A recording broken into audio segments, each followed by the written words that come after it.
कष्ट में मैं बीत रही हूं, जो कष्ट मुझ पे बीत रहा है यही कष्ट तेरी गुरु माता पे बीतेगा तो तेरी गुरु माता तुझे श्राप देगी। इसलिए तू पाप मत कर। इन्होंने जो पाप किया है इसका दंड ये भोगेंगे, पर तुम ऐसा मत करो अर्जुन। अर्जुन बोले मैंने जो प्रतिज्ञा करी है उसका क्या होगा? मैंने कहा था कि बच्चों को मारने वाले का मैं अंत करूंगा, तो अगर मैं नहीं करूंगा तो मेरी तो प्रतिज्ञा टूट जाएगी। भगवान कृष्ण खड़े थे बगल में। भगवान से पूछा प्रभु आप बताओ आप क्यों मौन खड़े हो? भगवान कृष्ण कहते हैं अर्जुन अगर हमसे पूछा है तो सुनो। ब्रह्म बंधुर न हंतव्य आतिताई बधारणम। अर्जुन ब्रह्म बंधुर न हंतव्य, ब्राह्मण को मारा नहीं जाता वैसे, और आतिताई बधारणम, आतिताई को छोड़ा भी नहीं जाता, वध कर देना चाहिए। महाराज यही बात राम जी ने भी कहा था।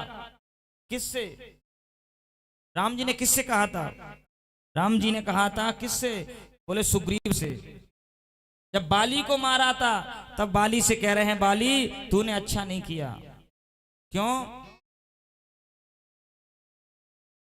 एक नारी, चार नारी को एक दृष्टि से देखना चाहिए।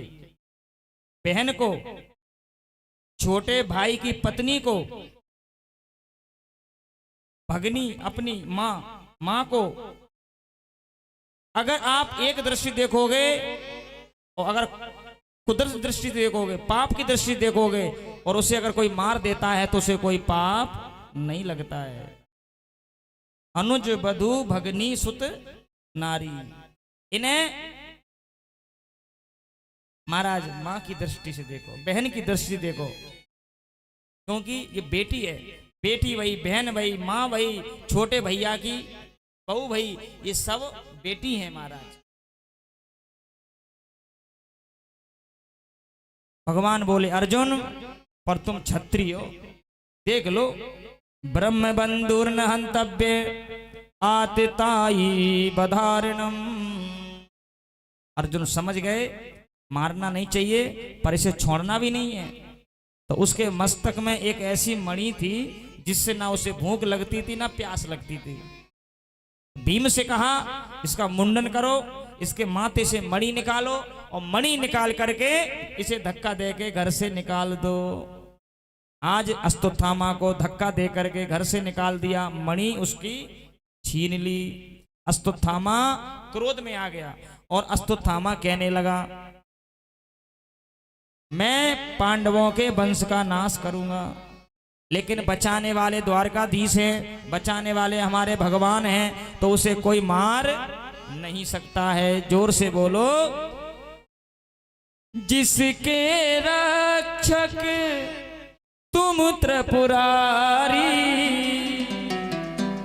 अगर जिसके रक्षक हमारे भगवती है, जिसके रक्षक हमारी मैया है, जिसके रक्षक हमारे राम जी हैं, जिसकी नैया राम भरोसे डोल भले सकती है, डोर नहीं सकता है, हार नहीं सकता है। जिसके रक्षक तुम त्रिपुरारी, जिसके रक्षक तुम त्रिपुरारी, चूक भले सकता है ओ, हार नहीं सकता है, हार नहीं सकता है।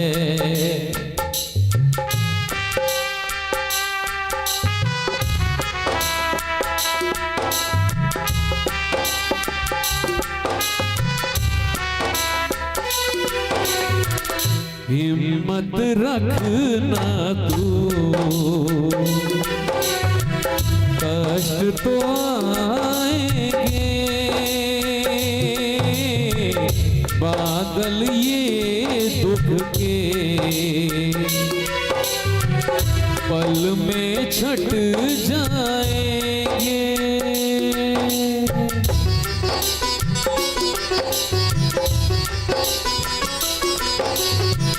हिम्मत रखना तू, कष्ट तो आएंगे, बादल ये दुख के पल में छट जाएंगे। तू है प्रेमी महाकाल का, तू है प्रेमी महाकाल का, जीत तुम्हारी होगी, जीत तुम्हारी होगी। तुमको कोई काल कभी भी, तुमको कोई काल कभी फिर मार नहीं सकता है। ओ हार नहीं सकता है, हार नहीं सकता है।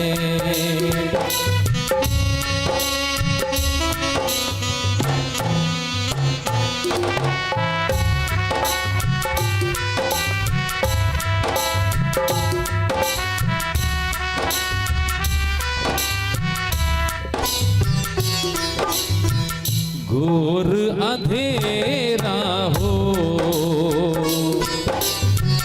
विपदा ने घेरा हो, या तेरी नैया में तूफान का डेरा हो।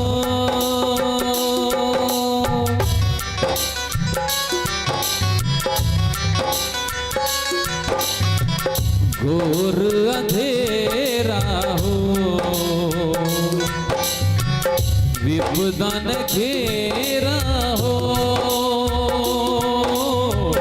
या तेरी नैया में तूफान का डेरा हो।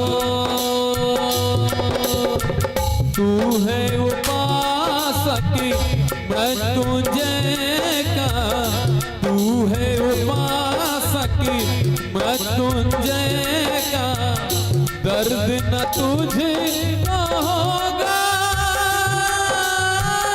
दर्द न तुझे होगा।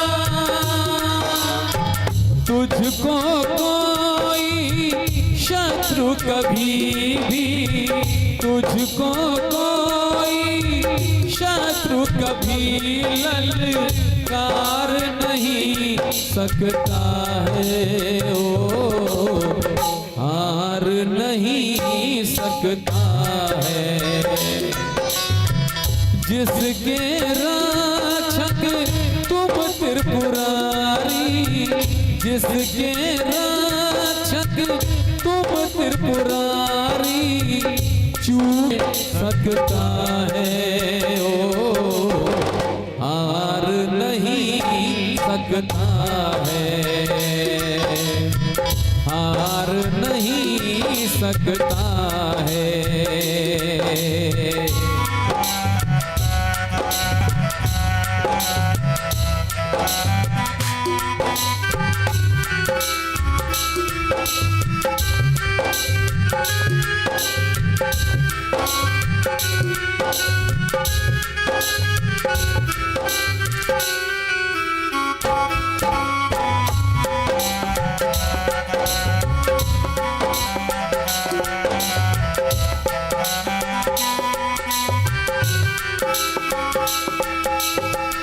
बिल्कुल मत रोना, धीरज मत खोना, फूलों के बिस्तर पर बिल्कुल मत सोना।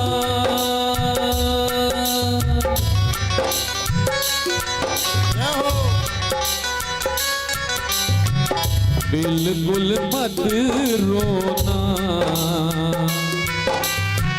धीरज खोना, फूलों के बिस्तर पर बिल्कुल मत सोना। तू है याचक कामेश्वर का, तू है याचक कामेश्वर का, शोक न तुझे होगा, शोक न तुझे होगा। और कोई अनुज सकेंद्र को, और कोई अनुज सकेंद्र को तार नहीं सकता है, ओ हार नहीं सकता है। जिसके राक्षक तुम त्रिपुरारी, जिसके राक्षक तुम त्रिपुरारी, चूक भले सकता है, ओ हार नहीं सकता है, हार नहीं सकता है,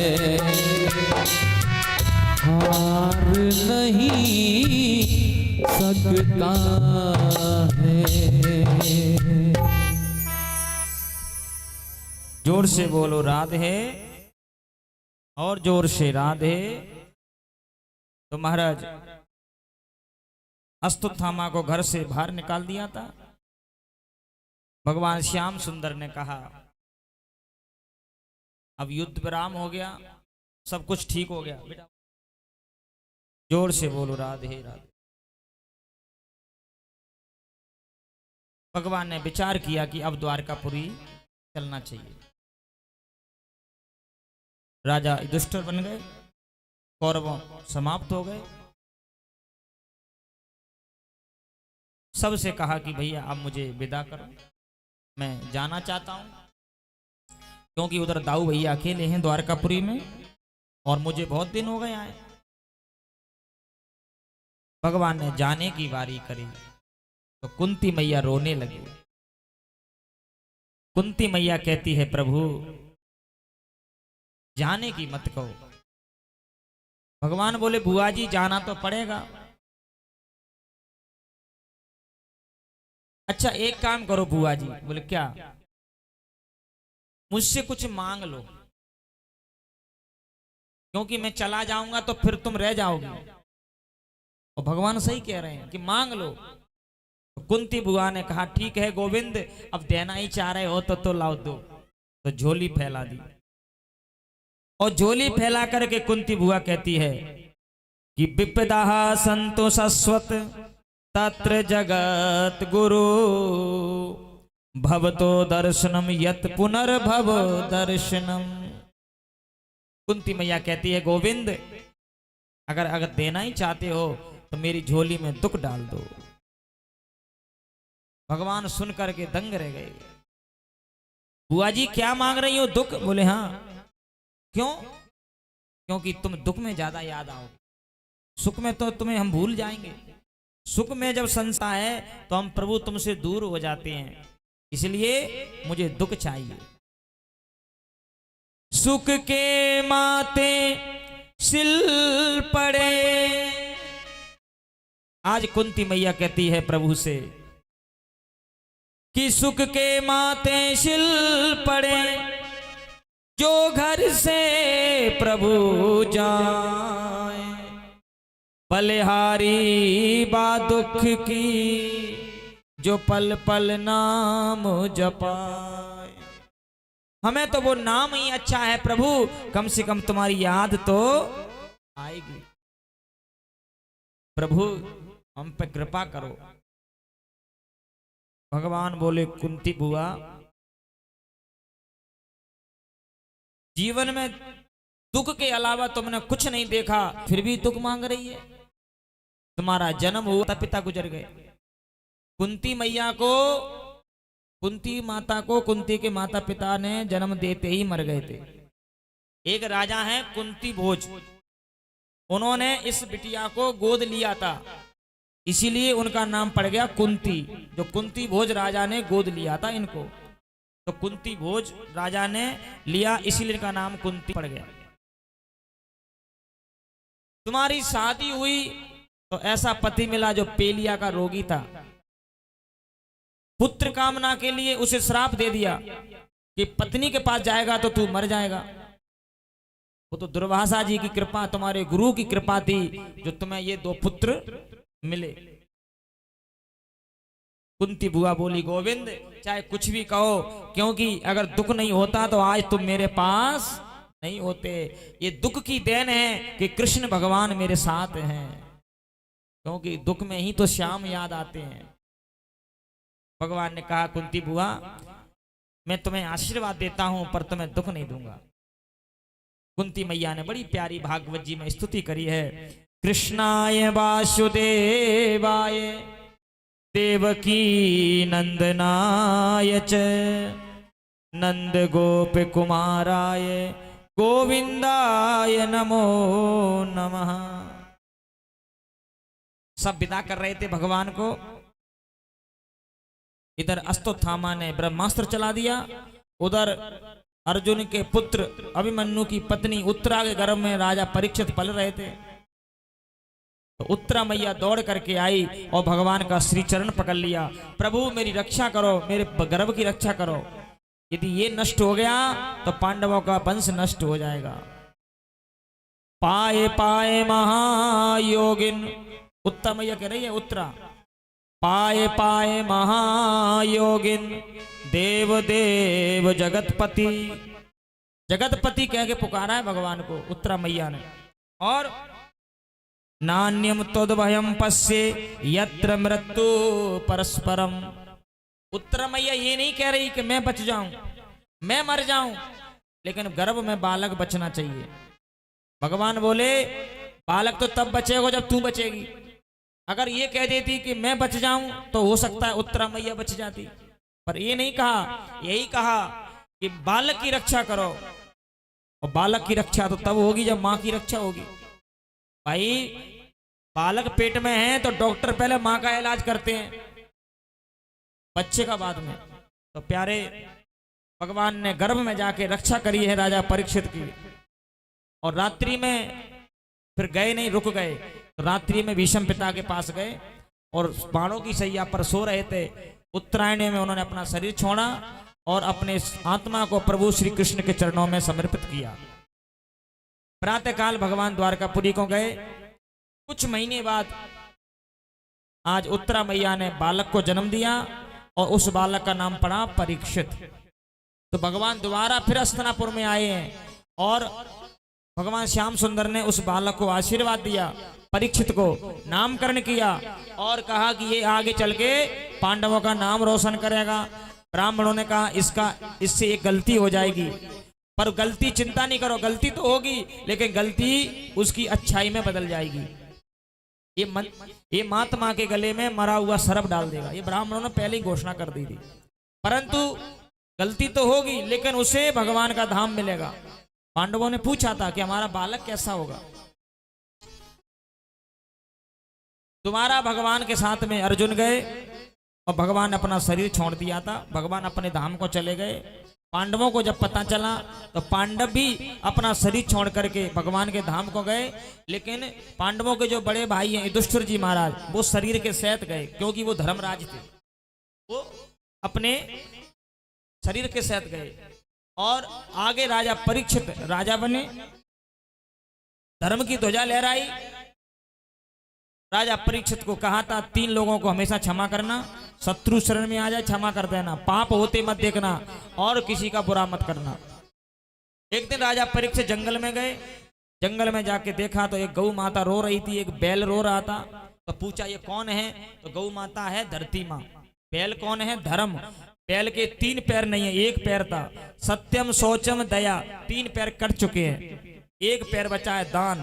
दान पे धर्म टिका है। एक काला काला व्यक्ति मारना चाह रहा है तो पूछा ये कौन है? बोले कलयुग। तो राजा ने परीक्षित ने कहा इसको मैं भी मार देता हूं। बाण निकाला तो कलयुग चरणों में गिर गया। पूछा मुझे क्षमा कर दो।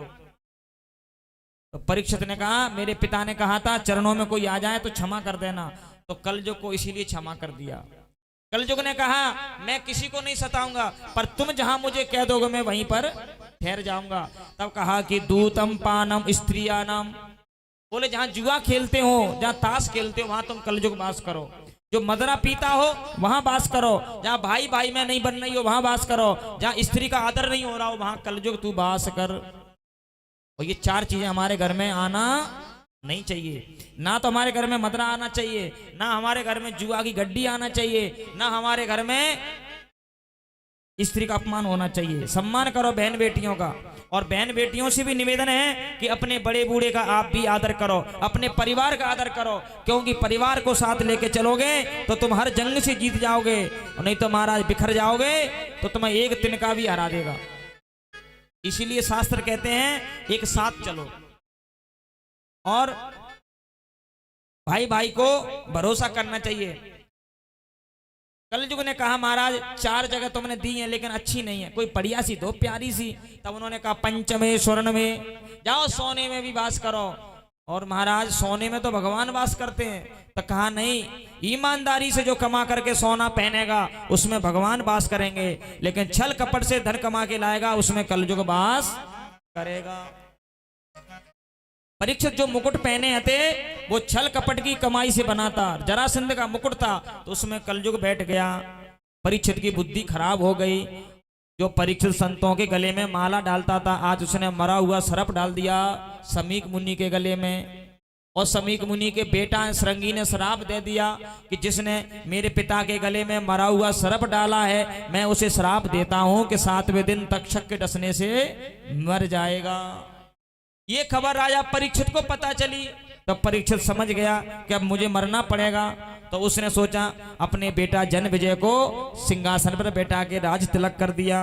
और साधारण से वस्त्र पहन करके साधारण से और सुखताल में आके गंगा मैया के किनारे बैठ गया परीक्षित और कहता है हे गंगा मैया मैंने अपराध किया है तो मेरा कल्याण कैसे होगा। तो कहते हैं वहीं सुखताल में मेरे सुखदेव जी महाराज भागवत कथा सुनाने आए हैं कि तत्रा भगवत भगवान व्यास पुत्रो। कौन